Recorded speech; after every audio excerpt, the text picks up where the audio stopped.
नागालैंड में आज़ादी की तहरीक अरूज पर नागा फौजियों ने भारतीय फौज को घेरे में ले लिया। दोनों जानिब से फायरिंग का शदीद तबादला जारी है, जिसमें नागा फौजियों को बर्तरी हासिल है। वहां क्या हो रहा है और आगे क्या हो सकता है, आमिर रजा मेरे साथ मौजूद है, उनसे बात करते हैं। आमिर भाई, वहाँ पर आज़ादी की बहुत सारी तहरीकें तो चल रही हैं, लेकिन इस वक्त जो बहुत शदीद अरूज पर आज़ादी की तहरीक है वो नागालैंड की आज़ादी की तहरीक है। और अभी ये इत्तलात आ रही है कि नागा फौजियों ने भारतीय फ़ौज को घेरे में ले लिया है। क्या अपडेट्स है, हमारे नाजरीन को ज़रा बताइएगा। देखिए, पहली बात तो ये है कि ये आपकी इतलात ठीक हैं कि नागालैंड में जो उनकी अपनी आर्मी है, पहले इसको मैं क्लियर कर दूं। जो नागालैंड की आज़ादी की तंजीमें हैं वो सिर्फ उस तरह की तंजीमें नहीं हैं जो गुरिल्ला मार्च करती हैं, गुरिल्ला वो करती हैं। इन्होंने अपना मुल्क की सरहदें बना रखी हैं, इन्होंने अपने मुल्क का झंडा बना रखा है, आइन है, तराना है। जी बिल्कुल। और ये एक ऐसी कंट्री है जिसको किसी वक्त भी अगर देखा जाए तो अक़वाम मुत्तहिदा तस्लीम भी कर सकती है, क्योंकि उन्होंने अपने यानी ये मुल्क किसी वक्त भी भारत से अलग हो गया। आप देखें उन्होंने अपने मुल्क का नाम रखा हुआ है, हाँ जी। People's republic of Nagaland. बिल्कुल ये पीपल्स रिपब्लिक ऑफ चाइना के तर्ज पे है। बिल्कुल। इसलिए कह रहा हूँ कि चाइना यहाँ पर सपोर्ट करता रहा है नागालैंड की सरहदें, क्योंकि चाइना से नहीं मिलती हैं, लेकिन म्यांमार, जिसका पुराना नाम बर्मा है, म्यांमार और नागालैंड की सरहदें आपस में है, फिर म्यांमार और चाइना की सरहदें आपस में। तो चाइना लंबे अरसे से यहाँ पर मौजूद आज़ादी की तहरीकें जो हैं उनको सपोर्ट करता रहा है। ये दावा करते रहे हैं भारतीय मीडिया के लोग कि चाइनीज़ करते रहे हैं, लेकिन एक हकीकत तो है कि 1967 से लेकर 76 तक, यानी 10 साल तक नागालैंड की बहुत सारी तंजीमें अपनी अस्करी तरबियत मुकम्मल करती रही हैं चाइना के अंदर। येनान उनका सूबा है जिसकी सरहदें जो हैं वो म्यांमार के साथ मिलती हैं। वहाँ से इनकी रसाई है और चाइना तक, और चाइना में जाकर फिर ये तरबियत हासिल करते रहे। तो इसी की अब जो तंजीमें बनी हैं उन्होंने बाकायदा ऐलान कर दिया है और बाकायदा फ़ौज बना ली है, और ये फ़ौज जो है उसके बयानात आने शुरू हो गए हैं। जो उनके वहाँ पे इस वक्त के बड़े सरबराह हैं, जिनका नाम मैं अगर पढ़ दूँ, थोलंगा में वावा। अब ये नाम इस तरह का है, थोलंगा, इनकी अपनी ज़ुबानें हैं जी। आओ कहते हैं इसको ज़ुबान को, और नयागी ज़ुबान कहते हैं। ये दो ज़ुबानें वहाँ की, उनकी अपनी ज़ुबानें हैं। इन्होंने अपना झंडा बना रखा है जिसमें एक सूरज है, उभरता हुआ सूरज है, एक पहाड़ है ग्रीन कलर का, और पीछे उसके नीले रंग का आसमान है जो कि अमन की अलामत है। सूरज उसकी क्योंकि ये समझते हैं कि ये चढ़ते सूरज की सरजमीन है।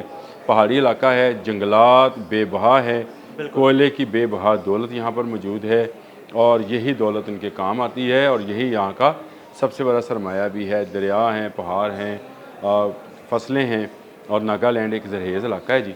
और यहाँ पे लोग जो हैं अब वो भारत के साथ एक मिनट क्या एक सेकंड के लिए भी रहने को तैयार नहीं हैं। अगर मैं आपको ज़रा, अगर आप इजाज़त दें तो मैंने वो 4 जुमले लिखे जो इनके तराने के मुझे बड़े पसंद आए। मैंने इनका तराना पढ़ा तो उन्होंने जो तराना तरतीब दिया है, O land of rising sun, O land of rising sun, we rise and march as one, यानी इकट्ठे हम मार्च करेंगे to freedom, peace and glory, नागालिज्म आवर होम आवर स्टोरी। क्या खूबसूरत शायरी है। अंग्रेज़ी ज़ुबान में है, इन्होंने अपनी ज़ुबान में भी बनाया है तराना, अंग्रेज़ी ज़ुबान में बनाया है।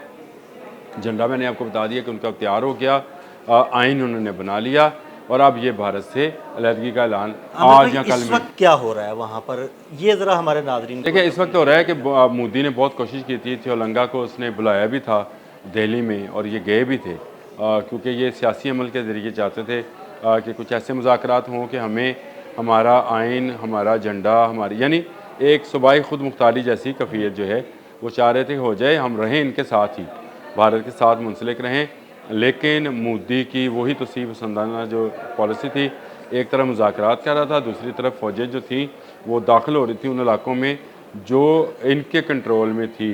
तो उसी के बाद जो है वो बड़ा सख्त बयान है, उस बयान की बाकायदा वीडियो भी जारी हुई है, और उनमें उन्होंने ये साफ अल्फाज में कहा है कि हम दबने वाले नहीं हैं, हम किसी सूरत हम मुज़ाकरत करने को तैयार हैं, लेकिन किसी सूरत इस बात से पीछे नहीं हटेंगे कि हमारा झंडा, हमारा आइन और हमारा तराना जो है इसको बदला ना जाए। यानी वो भारतीय झंडा, तिरंगा जिसको बोलते हैं, उस पर अब आने को तैयार नहीं है।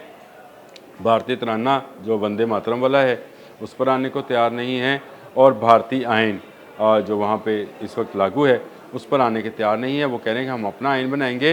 हाँ, दो एक चीज़ों की जो है वो हम ज़रूर इनके साथ मुज़ाकरात कर सकते हैं, और वो है करेंसी और सिक्योरिटी, यानी फ़ौज।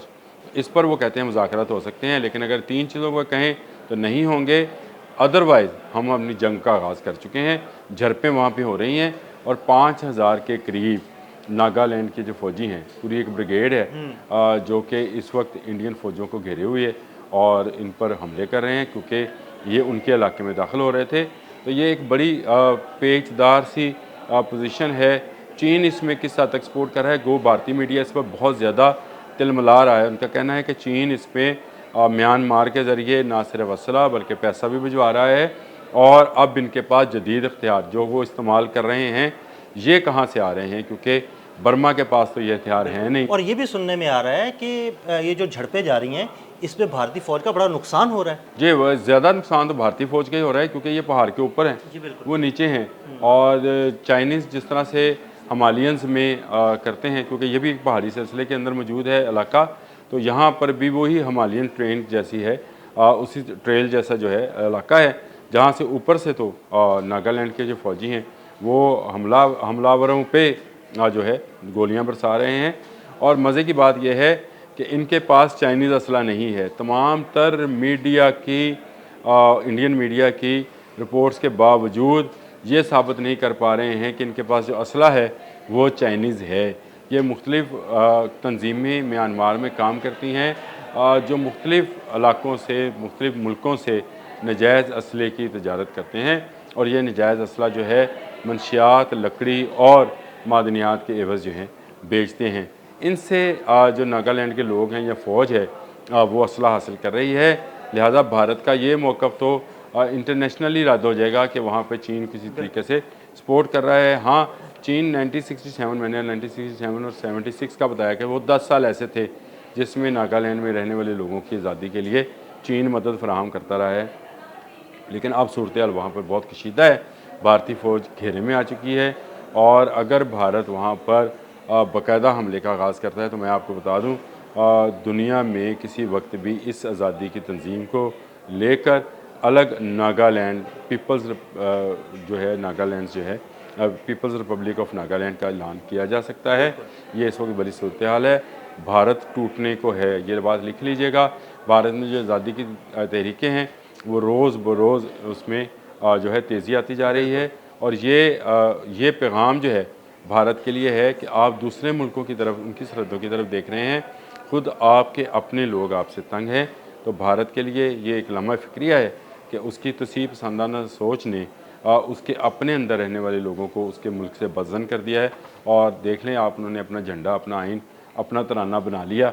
अब उनका मुल्क भी बनने को है, पीपल्स रिपब्लिक ऑफ नागालैंड। जल्द हम सुनेंगे। बिल्कुल, बहुत शुक्रिया आमिर भाई जी। बिल्कुल, आमिर रज़ा ने बड़ी तफसील के साथ आपको बताया कि नागालैंड में इस वक्त क्या हो रहा है और क्या आगे मुस्तकबिल में हो सकता है। अदील अहमद और आमिर रज़ा को इजाज़त दीजिएगा। अल्लाह हाफ़िज़।